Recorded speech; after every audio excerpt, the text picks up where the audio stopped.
I'm at Cargill Sidney, and joining me is Andrea Flowers. And if you've been in the grain business, you probably have been called or talked to Andrea several times. And Andrea, an expansion of the facility here in Sidney. First of all, did you have the room to make the expansion you wanted to make? Yeah, we did. I mean, obviously, over the course of the years, we've been helping kind of gradually buy a little more real estate. But now what we're going to be able to do, what I really, really like about what we bought is now we're going to have our elevator from a standpoint, our farmers, our crush customers, all at the front of the site. And that way we can kind of have our own space. Meal trucks and bean trucks and hulls trucks, we're not going to be interfering with everything that's going on with packaging with oil. We'll be able to have our separate space, and that'll make it a lot safer for our customers. It'll be a lot easier in and out for our customers. In infrastructure, you've got two different sets of rail coming through, right? We have access to both. I mean, we're on the CSX, but we have the capacity to get the NS as well. So tell me more about what will Sidney be doing in regard to soybeans that's different than what other Cargill locations either are doing or already planning to be doing. Yeah.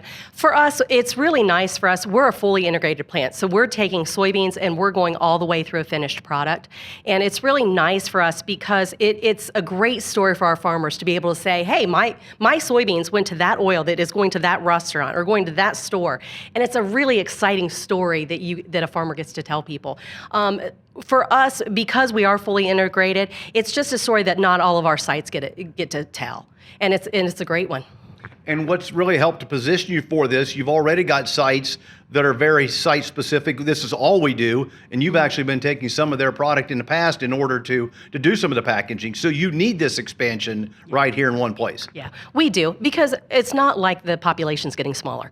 We need more oil, we need more protein. And it just allows us to hit those emerging markets that are continuing to grow and grow and grow.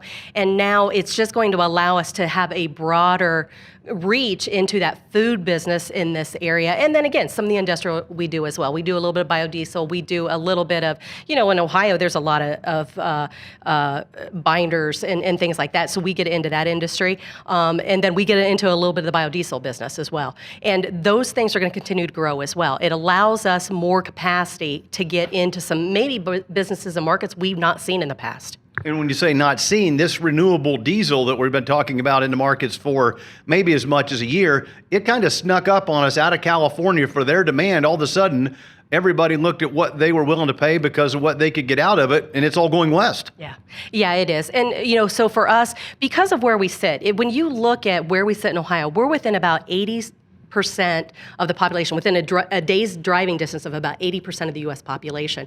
We want to hit that food market in particular. Now, it does give us all this opportunity now for these other markets that are coming. Now, some would be saying, we know there's a lot of meal that comes out of every bushel that gets crushed in order to get the oil we've been talking about. Where are you going to stockpile it, or how quickly can you move the meal? Yeah. Well, the other thing, too, is we are very fortunate because in the last several years, there's been an increase in livestock in Ohio and Indiana and Michigan. That is a big piece of why we started this expansion, because we know we can hit that.